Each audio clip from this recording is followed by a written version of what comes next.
হ্যাঁ, ঠিকই দেখেছো, আমি ঠিকই ভিডিওতে ক্লিক করেছো। মাত্র 850 টাকা বিনিময়ে তোমরা সরকারি কলেজে আইটিআই করতে পারো।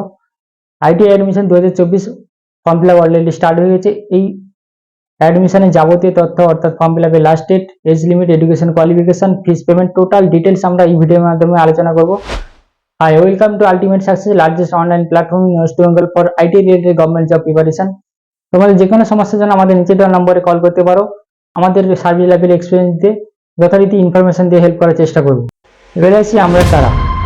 হাই, আমি Sukumar Santra, first government job WBSCDCL, secondly বর্তমান আমি WBSCDCL এর সঙ্গে যুক্ত। Bishnupada Mondal, first government job Mumbai metro, বর্তমান গভর্নমেন্ট জব WBSCDCL এর সঙ্গে যুক্ত।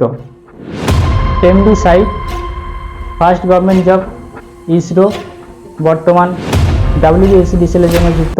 Milan Maiti, previously 5 year experience in ITI college professor, বর্তমান গভর্নমেন্ট জব WBSCDCL এর সঙ্গে যুক্ত।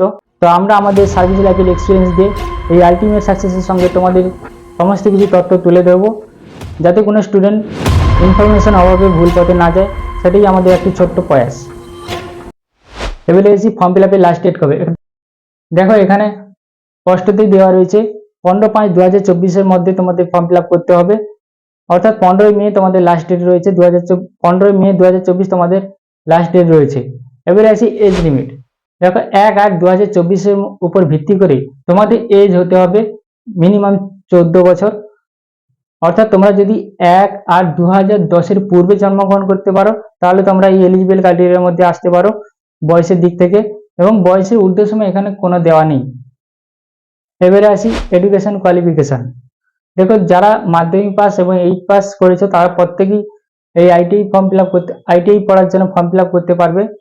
যারা 8 পাস করেছে তাদের জন্য ই গ্রুপ, যারা মাধ্যমিক পাস করেছে তারা এম গ্রুপের জন্য ফর্ম ফিল আপ করতে পারবে। এখানে একটি ছোট কথা বলে রাখি, যে সমস্ত স্টুডেন্টরা 2024 মাধ্যমিক দিয়েছে কিন্তু তোমরা এখনো রেজাল্ট হাতে পাওনি, চিন্তার কোনো কারণ নেই, কারণ কি তোমাদের রেজাল্ট আউটের পরে অনেকটা টাইম পাবে ফর্ম ফিল আপের জন্য। এবারে আসি ফিস পেমেন্ট। দেখো, এখানে ওমেন ক্যান্ডিডেটদের জন্য 100 টাকা পেমেন্ট করতে হবে এবং বয়েজ ক্যান্ডিডেটদের জন্য 200 টাকা পেমেন্ট করতে হবে। সিট রিজার্ভেশন, সবচেয়ে এখানে বড় অ্যানাউন্সমেন্ট রয়েছে, যারা ওমেন ক্যান্ডিডেট তাদের জন্য 20% সিট রিজার্ভেশন রয়েছে।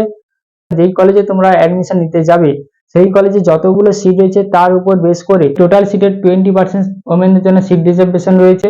ঠিক একই রূপভাবে এসসিদের জন্য 22%, এসটির জন্য 6%, ওবিসিদের জন্য 7%, ফিজিক্যালি চ্যালেঞ্জ যারা তাদের জন্য 4% এবং ইডব্লিউএস এর জন্য 10%। ইডব্লিউএস অর্থাৎ ইকোনমিক্যাল উইকার সেকশন, এটা শুধুমাত্র জেনারেল কাস্টের স্টুডেন্টদের জন্য যোগ্য হতে পারে। এবং এই ইডব্লিউএস এর জন্য যে টার্ম কন্ডিশন গুলো আছে, যাদের কিন্তু প্রযোজ্য হবে তারা অবশ্যই ইডব্লিউএস টা সিলেক্ট করবে কাস্টে গিয়ে। যারা জেনারেল, প্রথমে তোমরা জেনারেল কাস্ট সিলেক্ট করবে, তারপরে দেখবে ওখানে ইডব্লিউএস বলে একটা অপশন রয়েছে, তারপরে দেখবে ইডব্লিউএস বলে একটা অপশন আসবে, ওই ইডব্লিউএস টা অবশ্যই ক্লিক করবে। তবে এই ইডব্লিউএস এর জন্য একটা ফায়দা রয়েছে কি, যে সমস্ত জেনারেল কাস্টের স্টুডেন্টদের রেজাল্ট খারাপ কিন্তু তোমরা সরকারি কলেজে চান্স পেতে চাইছো, তাদের ক্ষেত্রে সেটা একটা বড় ফায়দা আসবে। কারণ কি, তোমাদের জন্য অলরেডি 10% সিট রিজার্ভেশন এখানে রয়েছে, যেখানে ফেস যারা জেনারেল তাদের জন্য কোনো সিট রিজার্ভেশন এখানে নেই। হ্যাঁ, তাছাড়াও এখানে 50% সিট রিজার্ভেশন রয়েছে, সেটা হচ্ছে ডিস্ট্রিক্ট কোয়ার্টার সিট রিজার্ভেশন। অর্থাৎ তুমি যে কোয়ালিফিকেশন উপরে ভিত্তি করে, অর্থাৎ 8 পাস বা মাধ্যমিক পাসের উপর ভিত্তি করে যে অ্যাডমিশন নিতে চলছো, অর্থাৎ তুমি যে 8 পাস বা মাধ্যমিক পাসের উপর ভিত্তি করে ফর্ম ফিল আপ করেছো, সেই 8 পাস বা মাধ্যমিক পাস যেই ডিস্ট্রিক্টের আওতায় স্কুল থেকে পাস আউট হয়েছো, সেই ডিস্ট্রিক্টের আওতায় যে সমস্ত আইটিআই কলেজগুলো রয়েছে, সেই আইটিআই কলেজগুলো যদি তুমি সিলেক্ট করে থাকো, তাহলে তুমি অন্য ডিস্ট্রিক্টের ছেলেগুলো যদি এসে ওই ডিস্ট্রিক্টের কলেজগুলোকে সিলেক্ট করে, সেক্ষেত্রে তাদের থেকে তোমরা 50% এগিয়ে থাকবে।